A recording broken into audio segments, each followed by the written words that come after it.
Welcome to our podcast, Learn Biblical Greek, brought to you by Dr. William Stewart, the co-founder of Teleios. This captivating podcast teaches you biblical Greek through a verse-by-verse study of the book of Ephesians, interjecting Greek grammar, Greek word meanings, and vital theology concepts. Thanks for joining us on this exciting biblical journey. Your study will be more effective if you use the Greek text with the Bible word codes, either on the eSword download or Bible Hub website. These links are on our podcast website at www.teleiosresearch.com.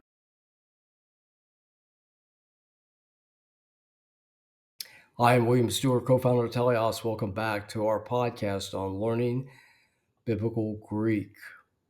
As I often say, what a privilege it is to study the Greek with you, the original language of the Bible, so that we may know and serve God better in even more obedience. We are in an amazing text. It's Ephesians 5, the marriage chapter in the epistles. And I think really the best text for marriage, certainly in the epistles and the Bible.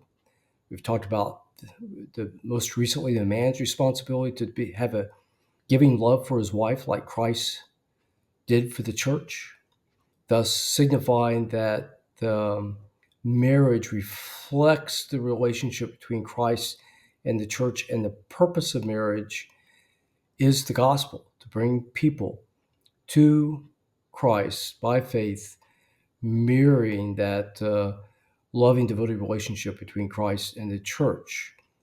So we are to give ourselves for our wives in attitude, as Christ gave himself to the church. That was manifested by his death on the cross and ultimate resurrection. Of course, God doesn't require that of us to die for our wives, but we are to give our life in devotion to her, that in the current verse 27, we present her holy before God, otherwise helping her in her Christian life to be the best, most godly and fruitful woman she could be.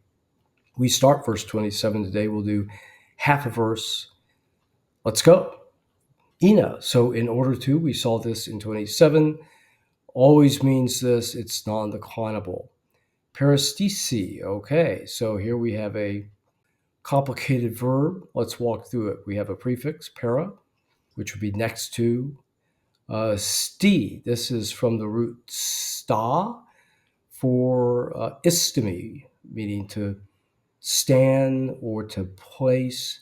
A very common word that has typically prefixes to it. There's a lot of different prefixes. In this case, it means stand next to, place beside. I think really place beside is the best word here. Now, that the root here is sta. This is, we know the aorist because the next letter after sta is a sigma, signifying the aorist, and that alpha, the third alpha in the word from at sta, from the root goes to sti, as often happens when an aorist forms. So then after that, we have the eta ending, which normally would be en in the aorist, but then lengthens the eta in the subjunctive, the mood of the potential. So what we have here is should, place, beside. Okay, so an aorist, active, subjunctive. Altin, so this refers to church, so it's a accusative singular feminine, like church, ecclesia. Yalfto, so he, it, himself, he, herself. The omega there means to oneself, so the dative singular. Indoxon, this is a little confusing because it's referring to the church, the glorious church, but it's one of actually a number of adjectives in Greek that just have a neuter or masculine form. So the feminine takes the masculine form here, which is on for the accusative. Looks like the accusative masculine singular, but it's really an accusative feminine singular, having this only two forms, neuter, and the second form being masculine and singular and feminine. Teen, ecclesian. So here we have church, T-E-N, the article, an accusative singular feminine, matching that of now what we know as a first declension noun, ecclesia, church.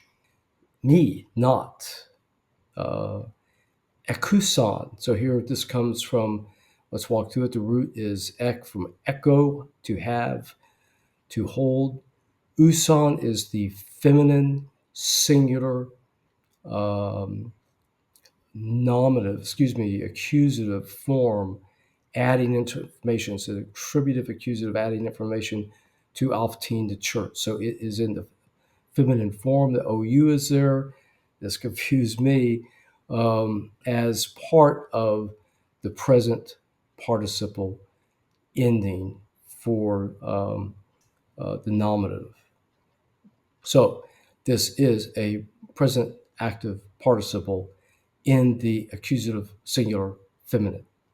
Spelon, so spot, wrinkle, blemish, taking the accusative singular masculine in this case. So being a masculine noun. Okay, so what we have is Christ, that he might present it, the church, glorious to himself, that he might present it to himself, a glorious church, not having spot. So we'll continue this thought next time. But again, it's expressing the goal that Christ died for us to present a pure person, a holy person, to God at his coming. Yet in marriage, a man throughout his life, he's not dying for his wife, but throughout his life works to present a woman without spot or wrinkle in her Christian life before God. That is one of the goals we have for marriage, along with loving her and having a marriage that reflects the gospel, that relationship between Christ and the church. There's a lot here, but it's all good for us. Okay, thank you for listening. We'll look forward to completing this verse next time.